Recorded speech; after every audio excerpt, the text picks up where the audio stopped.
me Muçin Silvinjo. Muçi është një lojtar që tek Beşiktaş në Superligën turke aktivizohet herë po, herë jo, herë në formacion, herë futet minutën e 60. Pak rëndësika, është një lojtar që edhe po tysh në transfer market, flash score atje ku këta scouterat e mirë matin notat e ndeshjes ose këta analistët e ndeshjeve bën analizat, Muçi ka notën gjithmonë mbi mesatare ose mesatare. Shumë rrallë bën ndeshje jo të mira. Muçi ka dy konkurrentë, ka Hoxhën, Arber Hoxhën dhe Nedim Bajramin.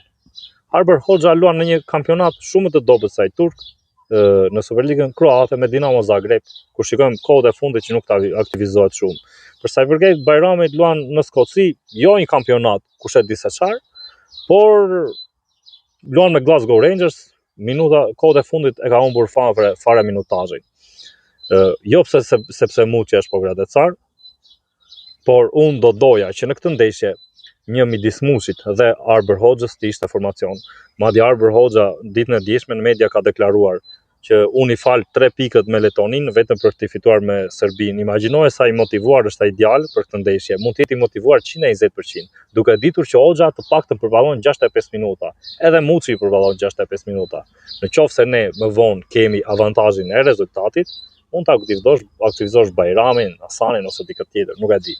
Ky është mendimi im. Bajrami nuk e ka atë pozicion që e fut Silvinjo. Nuk e ka. Bajrami është mbrapa sulmit. Një analizë shumë e saktë. Mbrapa sulmit, por jo në krah. Po. Ai ka kohë që nuk e po ai nuk ka minutazh, ka pasur një dëmtim.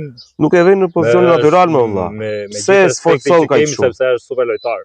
Jo. Ka dhënë super emocione. Super. Por unë them midis Muçit dhe Hoxhës dhe mendoj që Arber Hoxha duhet jetë formacion. Jo, nuk them ta heqi Bajramin, ta vendos në pozicionin e tij natyral. Zgjidhjet do jenë të trajnerit dhe në fund